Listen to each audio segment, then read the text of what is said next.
Bismillahirrohmanirrohim. Assalamualaikum warahmatullahi wabarakatuh, sahabat operator sekolah yang berbahagia. Izinkan saya Asraji, selaku Kepala Sekolah SMP Negeri 6 Buton, untuk memberikan tutorial terkait langkah-langkah dalam mengupdate data Dapodik Sekolah versi 2023, terutama pada menu sarana dan prasarana. Untuk kepentingan sekolah kita sebagai calon penerima dana DAK fisik, baik tingkat TK, SD, SMP, maupun SMA, selamat mengikuti.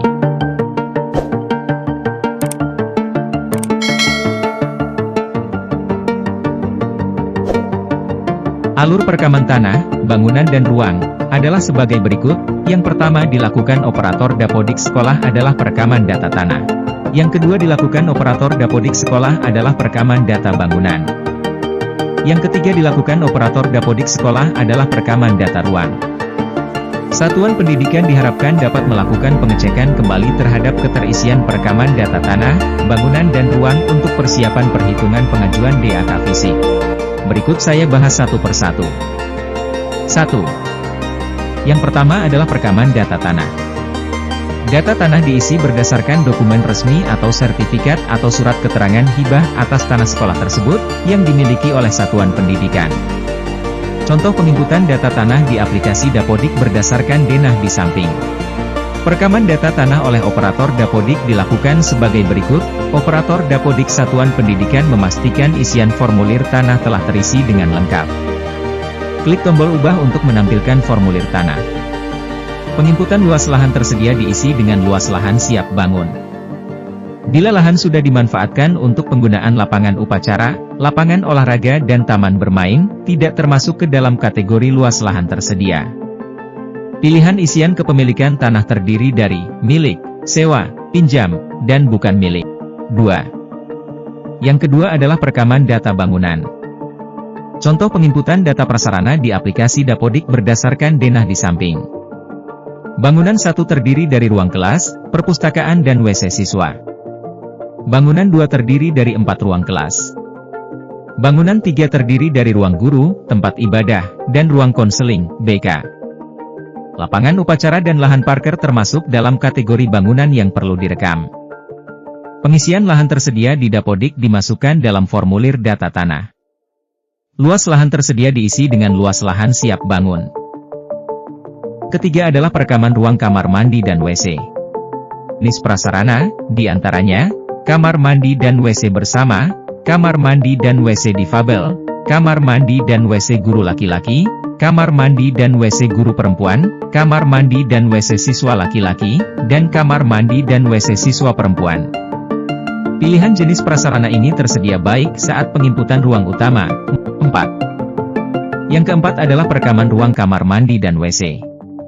Perekaman prasarana ruang kamar mandi atau WC dengan bilik toilet adalah sebagai berikut. Jika di dalam satu ruang kamar mandi dan WC terdapat beberapa bilik toilet, maka perekaman datanya ditambahkan di sub ruang sesuai jumlah dengan bilik toilet yang tersedia. Klik sub ruang di prasarana ruang kamar mandi dan WC, lalu klik tambah pada menu sub ruang untuk menambahkan bilik toilet. Pastikan panjang dan lebar sub ruang tidak melebihi dari prasarana atau ruang utama. 5. Yang kelima adalah perekaman prasarana kamar mandi dan WC tanpa bilik toilet.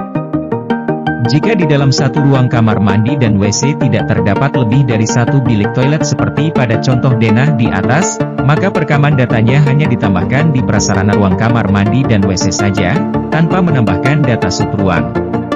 6. Yang keenam adalah perekaman sarana yang berada di sub ruang atau bilik toilet. Perekaman alat dapat dilakukan dengan cara memilih sub ruang atau bilik toilet pada pilihan ruang, lalu tambahkan alat dengan cara klik tambah. 7. Yang ketujuh adalah perekaman sarana yang berada di ruang utama kamar mandi dan WC. Perekaman data sarana, alat yang berada di ruang utama kamar mandi, WC dapat dilakukan dengan cara memilih ruang utama pada pilihan di menu alat, lalu tambahkan alat secara manual dengan cara klik tambah, jika alat tidak ada pada data bawaan. Abaikan perekaman alat bawaan yang tampil yang dengan baris berwarna oranye jika tidak alat di ruangan tersebut. 8. Yang kedelapan adalah perekaman tingkat kerusakan bangunan, yakni harus sesuai dengan formulir tingkat kerusakan di samping. Satuan pendidikan mengisikan tingkat kerusakan mengacu kepada hasil isian formulir tingkat kerusakan. Form yang akan diunggah harus sudah dilakukan verifikasi dengan tertanda tanda tangan dan cap dari verifikator yaitu Dinas PU atau dinas yang menangani bangunan gedung di daerah. Sebelum melakukan unggah berkas hasil penilaian satuan pendidikan memastikan kembali hasil penilaian form dan isian pada manajemen sekolah sama dan sesuai. Dengan adanya perubahan proses bisnis perekaman bobot dan kondisi kerusakan bangunan, saat ini perekaman tersebut dilakukan melalui manajemen satuan pendidikan https://2kali.sp.datadik.kemdikbud.go.id menggunakan akun operator satuan pendidikan masing-masing. Perekaman bobot dan kondisi kerusakan bangunan, pilih menu data pokok dan submenu Sarpras. Lalu pilih bangunan. Pada tabel ini, data bangunan hasil penginputan dan sinkronisasi yang dilakukan di aplikasi Dapodik ditampilkan. Namun, data kondisi, bobot kerusakan dan kelengkapan berkas masih kosong. Klik tombol kondisi untuk menginputkan data tersebut. Rentang klasifikasi tingkat kerusakan sebagai berikut: rusak ringan, 1-30%.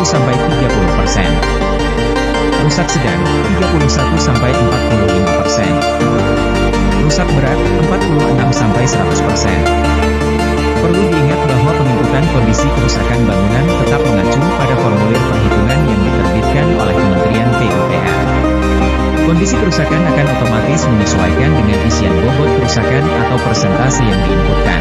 Sahabat operator Dapodik sekolah yang berbahagia, selanjutnya pada menu berkas penilaian, satuan pendidikan dapat mengunggah berkas dengan cara klik tombol lampiran, pilih berkas yang akan diunggah, lalu klik tombol upload berkas. Kelengkapan berkas penilaian ini dilakukan dalam rangka persiapan perhitungan pengajuan dak fisik. Berikut tampilan data bobot persen dan kondisi kerusakan bangunan sekolah pada aplikasi Dapodik jika sobat telah menginputnya. Setelah penginputan data bobot dan kondisi kerusakan bangunan diisi di manajemen SP, operator satuan pendidikan melakukan tarik data dan sinkronisasi di aplikasi Dapodik, maka akan terlihat perubahan data tersebut di menu bangunan. Terima kasih, semoga bermanfaat. Salam hangat dari saya, Asraji. Wassalamualaikum warahmatullahi wabarakatuh. Buton selalu di hati kita semua.